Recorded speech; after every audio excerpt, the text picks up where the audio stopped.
चीजों के गिरने के नियम होते हैं, मनुष्यों के गिरने के कोई नियम नहीं होते। लेकिन चीजें कुछ भी तय नहीं कर सकती, अपने गिरने के बारे में मनुष्य कर सकते हैं।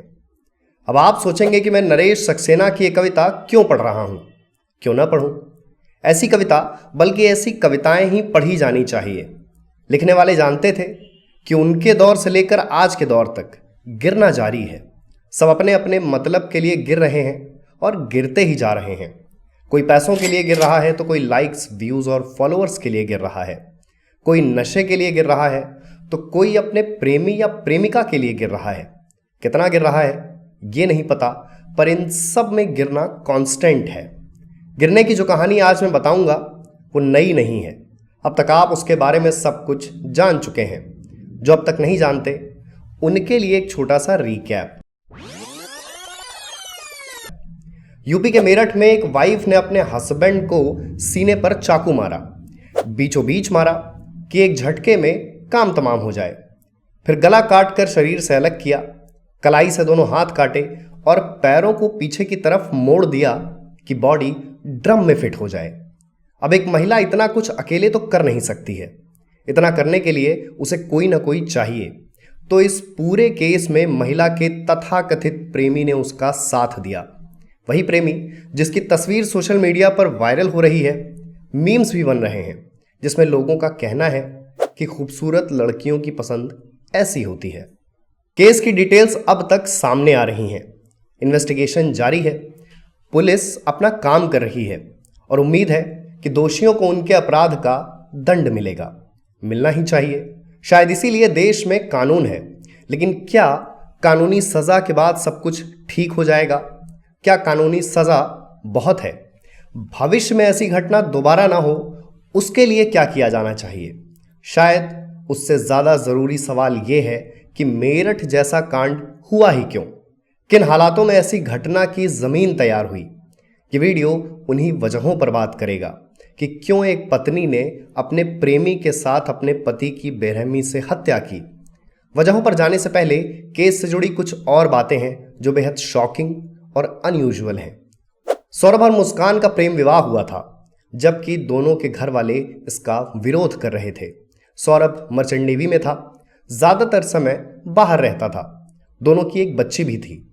तीनों का एक डांस वीडियो भी सोशल मीडिया पर मौजूद है, जिसमें सभी बहुत खुश नजर आते हैं। सौरभ की हत्या के बाद मुस्कान अपने सो कॉल्ड लवर साहिल शुक्ला के साथ घूमने के लिए मनाली चली गई। दोनों ने बर्थडे भी सेलिब्रेट किया था। उसका भी वीडियो सोशल मीडिया पर वायरल है। मुस्कान और साहिल ने सौरभ के मर्डर में भरपूर बेरहमी की। उसकी बॉडी को कई टुकड़ों में करके ड्रम में डाला और ऊपर से सीमेंट भर दी, जिससे दुर्गंध न आए। फिलहाल दोनों ने अपराध स्वीकार कर लिया है और पुलिस कस्टडी में है।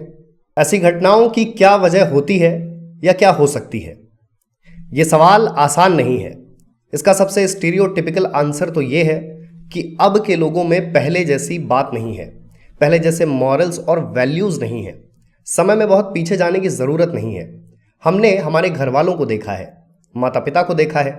क्या हम आदर्शों के मामले में उनसे बेहतर हैं? बेहतर होना तो लगभग असंभव है। क्या हम उनके जैसे हैं? इस सवाल के जवाब में शायद ही कोई हाँ कह पाए। जिन हालातों में और जिस तरह हमारे बड़ों ने जीवन गुजार दिया, हमारे लिए वैसा करना संभव नहीं है। पहले लोग एडजस्ट करने और कॉम्प्रोमाइज करने का मतलब समझते थे, अब नहीं समझते हैं। अपने फैसले को इवैल्यूएट और एनालाइज नहीं करते हैं। नतीजा, जो रिश्ता सदियों चलना होता है वो महीनों में खत्म हो जाता है। इंस्टाग्राम पर ऐसे कई वीडियोस मौजूद हैं जिसमें एक बुजुर्ग इंसान बताता है कि शादी के कुछ ही महीनों बाद उसकी पत्नी खत्म हो गई।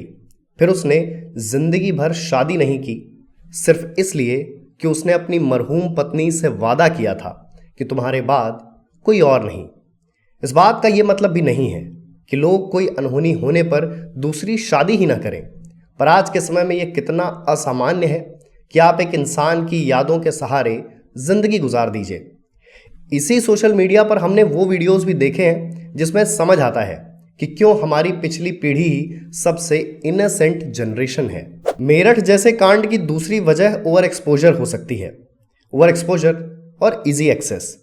हम उन चीज़ों के बहुत नज़दीक हैं जिनका असल में ना कोई मतलब है और ना कोई ज़रूरत। सब कुछ बहुत आसान है, सब एक झटके में मिल जाता है। नशा करना है, सूखा या गीला हो जाएगा, मिल भी जाएगा, आधे घंटे के अंदर मिल जाएगा। डिमांड और सप्लाई की इस चेन में कोई सर्विलांस है? नहीं है। जब सिस्टम खुद ही इसका पार्ट है तो मॉनिटरिंग कहां से होगी? और नशे के इन्फ्लुएंस में होते हैं मेरठ जैसे कांड। आधे से अधिक अपराधी या नॉर्मल ह्यूमन ही होशोहवास में जघन्य अपराध नहीं कर सकते हैं। गला काट देना, डेड बॉडी के दोनों पैर पीछे की तरफ मोड़ देना, उसे ड्रम में भरकर सीमेंट डाल देना और फिर ट्रिप पर चले जाना। एक इंसान का माल तेज हुए बिना इतना कुछ हो ही नहीं सकता। सौरभ राजपूत मर्डर केस में तो डिटेल्स हैं कि आरोपित मुस्कान और साहिल दोनों ने नशे किए थे। ओवर एक्सपोजर की कैटेगरी में एक और एलिमेंट आता है, स्मार्टफोन। यहां मैं थोड़ा ऑर्थोडॉक्स साउंड कर सकता हूं, पर मुझे वैसा साउंड करने में कोई समस्या नहीं है। हथियार सेना के जवान के पास भी होते हैं और आतंकवादियों के पास भी होते हैं, लेकिन दोनों का उद्देश्य बहुत अलग होता है। स्मार्टफोन के जरिए ही मुस्कान साहिल के टच में आई थी, फिर जो हुआ वो दुनिया देख रही है। इसी स्मार्टफोन के जरिए मुस्कान ने सौरभ के घर वालों को होली का मैसेज भेजा, जिससे उन्हें शक ना हो कि सौरभ का शरीर ड्रम में है। अगर स्मार्टफोन ने एक तरफ हमारी जिंदगी आसान की है तो ऐसा कैसे हो सकता है कि दूसरी तरफ वो अपराध के तरीके भी आसान न करे? क्या संस्कृति को भी ऐसी घटनाओं की वजह माना जा सकता है? बेशक माना जा सकता है। ध्यान रहे, हमारी नहीं, बाहरी संस्कृति। वेस्टर्नाइजेशन ने बतौर समाज हमारा काफी नुकसान किया है। क्या एक्स्ट्रा मैरिटल अफेयर हमारी संस्कृति का हिस्सा है? बेशक नहीं है। आज से कुछ साल पहले तो लोगों ने ऐसी किसी चीज का नाम तक नहीं सुना था, लेकिन आज के दौर में सभी इस प्रक्रिया से पूर्णतः परिचित हैं और बहुत से लोग इसमें संलिप्त भी हैं। स्मार्टफोन जैसे टूल्स ने इन प्रक्रियाओं को सरल कर दिया है। पहले तो आप एक हरकत कर सकते हैं और उसके बाद उस हरकत का सबूत भी मिटा सकते हैं। बहुत से लोग यहां भी असहमत होंगे कि वेस्टर्न कल्चर को क्यों दोषी ठहराया जा रहा है।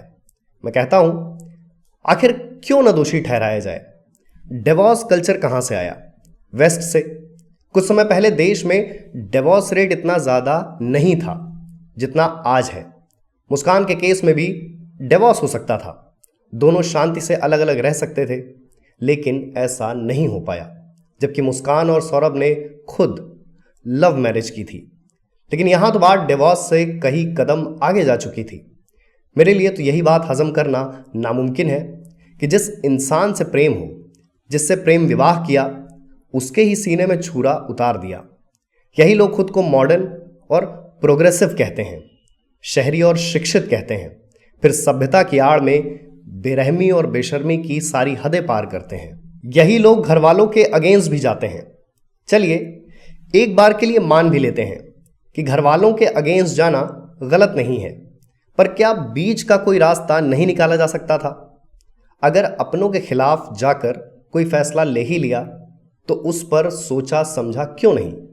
क्या हमेशा इंपल्स का अक्ल पर भारी होना जरूरी है? और भी कई फैक्टर्स हैं। उनमें से एक है इंडिविजुअल अप्रोच, क्योंकि हमेशा केसेस का जनरलाइजेशन सही नहीं होता है। कुछ केसेस में कुछ बातें इंडिविजुअल बेस्ड भी होती हैं। मुस्कान और वैसा ही अपराध करने वाली किसी और लड़की में कुछ समानता तो कुछ अंतर भी हो सकते हैं।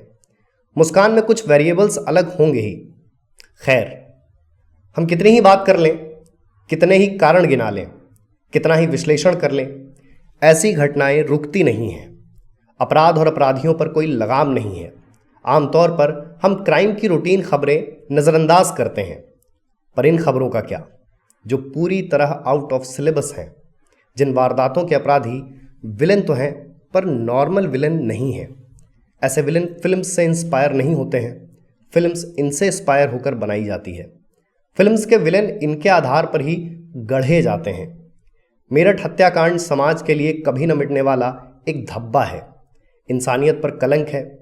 ये या ऐसी घटनाएं न हो तो ही बेहतर है, पर दुर्भाग्य से समाज का एक सच ये भी है। और जिस माता पिता ने अपने जवान बेटे को इस कदर खोया है, उन पर क्या गुजरी होगी?